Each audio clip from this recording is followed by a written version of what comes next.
കൂട്ടുകാരി, എല്ലാവർക്കും സുഖമാണോ? എല്ലാവരും സുഖമായിട്ടിരിക്കുന്നു വിശ്വസിക്കുന്നു. അപ്പോൾ നമ്മൾ ഇന്നൊരു പുതിയ റെസിപ്പിയാണ് കാണാൻ പോകുന്നത്. നമുക്കറിയാം, നോർമൽ ഇഡലിയും ദോശയൊക്കെ തിന്ന് മടുത്ത് കാണല്ലേ. എന്നും ചമ്മന്തിയും ഇഡലി കൂടെ ചമ്മന്തി സാമ്പാറൊക്കെയാണ് നമ്മൾ കൂട്ടുന്നത്. അപ്പം നമുക്ക് കറി ഒന്നും വേണ്ട, അതേപോലെ കിടുക്കാച്ച റെസിപ്പിയാണ്. സൂപ്പർ ഒരു ഇഡലി എന്ന് പറയുന്നത് അരിമാവ് കൊണ്ടൊന്നും അല്ല നമ്മൾ ഉണ്ടാക്കാൻ പോകുന്നത്. അതിന് വേണ്ട റെസിപ്പി എന്താണെന്ന് നമുക്ക് നോക്കിയാലോ. അതേ വന്നോളൂ. അപ്പം ഞാൻ നമ്മുടെ വെറൈറ്റി ഇഡലിക്ക് വേണ്ടി എടുത്തിരിക്കുന്നത് നമ്മുടെ സേമിയാണ്. അത് ചെറുതായിട്ട് ഇങ്ങനെ പീസ് ആക്കിയിട്ടുണ്ട്. ഇത് നമുക്ക് വറുത്തതുണ്ടെങ്കിൽ എളുപ്പമാണ്, നമുക്ക് വറക്കേണ്ട കാര്യമില്ല, ഡയറക്റ്റ് തന്നെ നമുക്ക് ചെയ്യാൻ പറ്റും. ഇതിപ്പോൾ വറുത്ത സേമിയ അല്ലാത്തതുകൊണ്ട് തന്നെ എനിക്ക് ചെറുതായിട്ട് വറക്കേണ്ടതായിട്ട് ആവശ്യമുണ്ട്. എന്നിട്ട് നമ്മൾ എടുത്തിരിക്കുന്നത് നമ്മുടെ ഏത്തക്കയാണ്. ഞാനിവിടെ 2 ഏത്തക്ക എടുത്തിട്ടുണ്ട്. നമുക്ക് ആൾക്കാർ കുറച്ചേ ഉള്ളതെന്നുണ്ടെങ്കിൽ ഒരു ഏത്തക്ക ആയാലും മതി. ഇപ്പം ഞാൻ ഉണ്ടാക്കുമ്പോൾ നിങ്ങൾക്ക് അറിയാം എത്രമാത്രം ഉണ്ടാവും എന്നുള്ളത്. അപ്പം ഞങ്ങൾക്ക് ഈവനിങ് ഞങ്ങൾക്ക് കഴിക്കാൻ വേണ്ടിയാണ് ഞാനിപ്പോൾ പ്രിപ്പയർ ചെയ്യുന്നത്. സോ അതുകൊണ്ട് ഞാൻ 2 എടുത്തിട്ടുണ്ട്. അപ്പോൾ തേങ്ങ ഞാൻ ഒരു അര കപ്പോളം ഞാൻ തേങ്ങ ചിരുകി വെച്ചിട്ടുണ്ട്. എന്നിട്ട് ഇതിന് ആവശ്യമായിട്ട് കുറച്ച് പാല് വേണം. അത് ഞാനിപ്പോൾ 1 കപ്പ് പാലാണ് എടുത്തിരിക്കുന്നത്. അത് നമുക്ക് അതിൻ്റെ ക്വാണ്ടിറ്റി അനുസരിച്ച് ആഡ് ചെയ്ത് കൊടുത്താൽ മതിയാകും.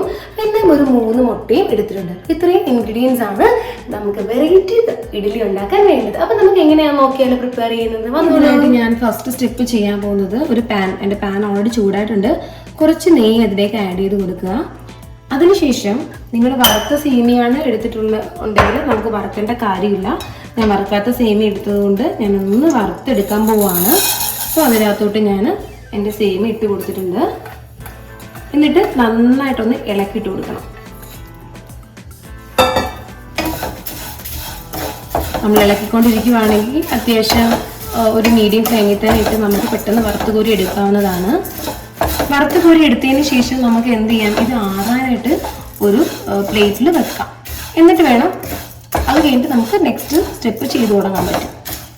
അല്ലെങ്കിൽ നമ്മൾ പെട്ടെന്ന് രണ്ടും ഒരേ അറ്റ് ടൈമിന് ഹാൻഡിൽ ചെയ്യാൻ പറ്റുന്നവരാണെങ്കിൽ അപ്പുറത്തെ ഒരു ഗ്യാസ് കത്തിച്ചിട്ട് നമുക്ക് പഴം, നമ്മുടെ അരിഞ്ഞു വെച്ചിരിക്കുന്ന പഴം എന്ത് ചെയ്യാം, നെയ്ക്കകത്ത് ഒഴിച്ച് ഒന്ന് വഴറ്റിയെടുക്കാൻ പറ്റും. അപ്പം ഞാനിത് ഷൂട്ട് ചെയ്യുന്നതുകൊണ്ട് 2 തവണയായിട്ടാണ് ചെയ്യുന്നത്. ജസ്റ്റ് ഒരു ചെറിയൊരു ബ്രൗൺ കളർ ആകുന്നതിന് വരെ ഒന്ന് വഴറ്റുന്നു. ജസ്റ്റ് കൂടെ ഇളക്കി കൊടുത്താൽ മാത്രം മതി. ഒരു 2-3 മിനിറ്റത്തെ കാര്യം മാത്രമേ ഉള്ളൂ. അപ്പം നമ്മുടെ സേമിയ റെഡി ആയിട്ടുണ്ട്. അതായത് ബ്രൗൺ കളർ ആയിട്ടുണ്ട്. ഇനി നമുക്കൊരു പാത്രത്തിലോട്ട് മാറ്റി വെക്കാം ആറാനായിട്ട്. നമ്മുടെ സേമിയ ഒന്ന് ആറി വരുമ്പോഴത്തേക്ക് ആ സമയത്ത് നമുക്ക് പാനിലോട്ട് കുറച്ച് നെയ്യ് ഒഴിച്ചു കൊടുത്തതിന് ശേഷം നമ്മളെടുത്ത് നേരത്തെ അരിഞ്ഞു വെച്ചിരുന്ന നമ്മുടെ ഏത്തക്ക അതിട്ട് കൊടുത്ത് ഒന്ന് വഴറ്റിയെടുക്കാം. ഈ നെയ്ക്കകത്ത് വഴറ്റിയെടുക്കാം. അപ്പോഴത്തേക്കും നമ്മുടെ സേമിയയും ഒന്ന് ആറി കിട്ടും. ഇതൊന്ന് വഴണ്ട് വരുമ്പോഴത്തേക്ക് ഇതിൻ്റെ അകത്തേക്ക് തേങ്ങയും കൂടി ഇട്ട് കൊടുക്കാം. ഇത് നമുക്ക് പെട്ടെന്ന് തന്നെ വഴറ്റിയെടുക്കാൻ പറ്റും.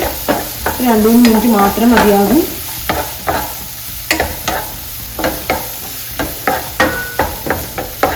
ഇതൊന്നാവട്ടെ, ഇതെടുത്തോ.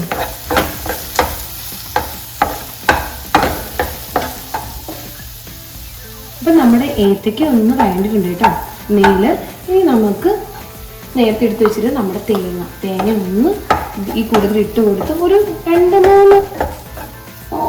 മിനിറ്റായാലും മതിയാവും. 2 മിനിറ്റ് ഒന്ന് ഇളക്കി കൊടുക്കണേ. അത് കഴിഞ്ഞിട്ട് നമുക്കിത് വാങ്ങാം.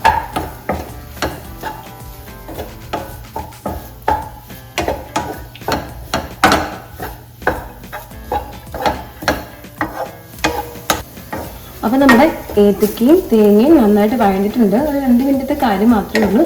ഇനി നമുക്കിതൊന്ന് ആറാനായിട്ട് വെക്കാം. ആ ടൈമിൽ നമുക്ക് കുറച്ച് പരിപാടിയും കൂടി ഉണ്ട്.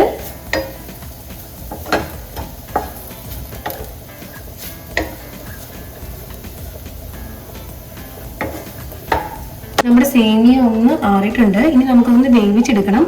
അതിനായിട്ട് നമ്മുടെ സേമിയ ഇതിലിട്ട് കൊടുത്തതിന് ശേഷം ആവശ്യത്തിനുള്ള വെള്ളം ആഡ് ചെയ്ത് കൊടുക്കണം. ഇത്രയും മതിയായിരിക്കും. എന്നിട്ട് കുറച്ച് ഒരു നുള്ളി മഞ്ഞൾപ്പൊടി, ഒരുപാട് വേണ്ട, ഒരു നുള്ളി മഞ്ഞൾപ്പൊടി കൂടി ഇട്ട് കൊടുക്കുക. അപ്പം നമ്മൾ ബാറ്ററി തയ്യാറാക്കാനായിട്ട് ഞാൻ 3 മുട്ടയാണ് എടുത്തിരിക്കുന്നത്.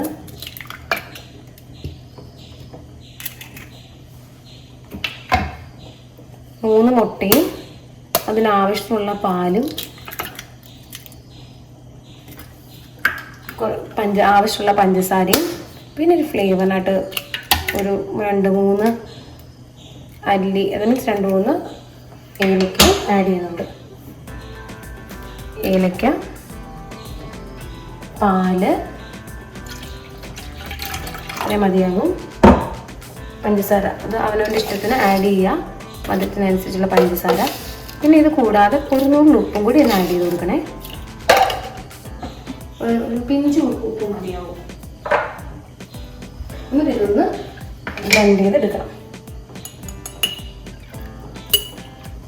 അപ്പം ഇത്രയും ഇട്ടൊന്ന് അടിച്ച് കഴിയുമ്പോൾ നമ്മുടെ ബാറ്റർ റെഡിയാവും.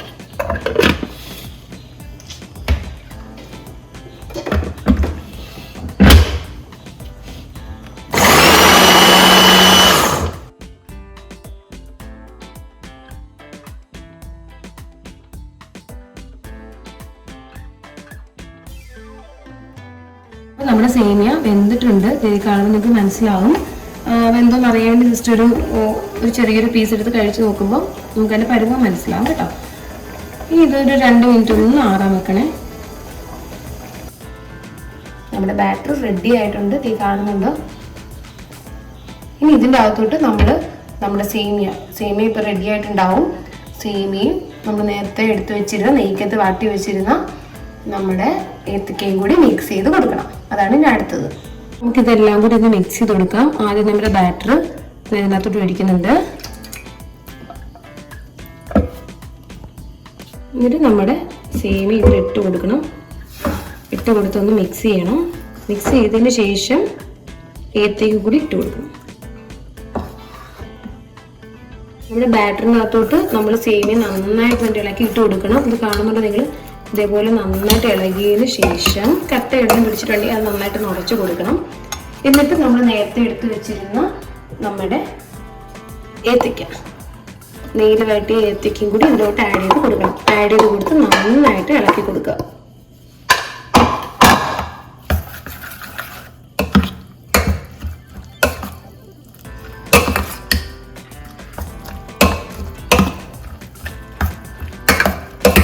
നമുക്ക് ഇഡ്ഡലി പാത്രം എടുത്ത് വെച്ച് വെള്ളം വെച്ച് ഒന്ന് ചൂടായതിനു ശേഷം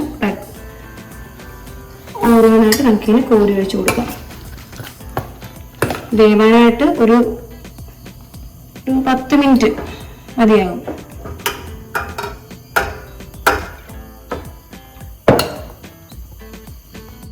ഇതുപോലെ അങ്ങോട്ട് ഓരോന്നും കോരി ഒഴിച്ച് കൊടുക്കണം. നിറച്ച് വേണ്ട, കുറേച്ച് മതി കേട്ടോ.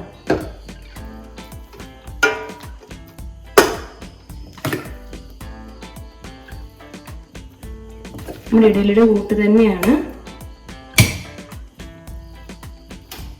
ഇത് ആവിയിൽ കുറച്ച് നേരം 5 മിനിറ്റ് നമുക്ക് കാണുമ്പോൾ അറിയാം വെന്തിട്ടുണ്ടോന്നേ. ഒന്ന് വേവിച്ചെടുത്താൽ മതിയാകും.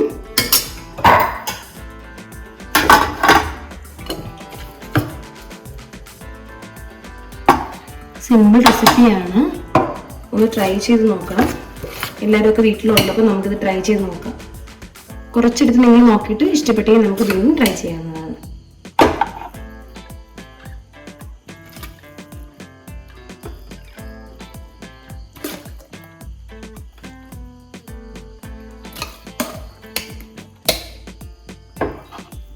ഏകദേശം ഒരു 7-8 10-16 ഇത്രയും ഇതിന് നമുക്ക് ഉണ്ടാക്കാൻ പറ്റും. എല്ലാതല്ല ഇനി 2-3 കിട്ടും. നമുക്ക് നോക്കാം എന്താവും എന്നുള്ളത്.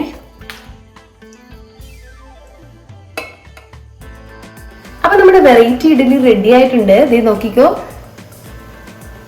ഇഡലിയുടെ കൂട്ട് തന്നെയാണ്. നല്ല ടേസ്റ്റ് ആണ്. നിങ്ങൾ തീർച്ചയായിട്ടും ട്രൈ ചെയ്ത് നോക്കണം. ട്രൈ ചെയ്തിട്ട് ഇഷ്ടപ്പെട്ടെങ്കിൽ ലൈക്ക് ചെയ്യണം, കമന്റ് ചെയ്യണം, സബ്സ്ക്രൈബ് ചെയ്യണം. അപ്പൊ നാളെ പുതിയൊരു റെസിപ്പി ആയിട്ട് കാണാം. Tata bye bye, see U.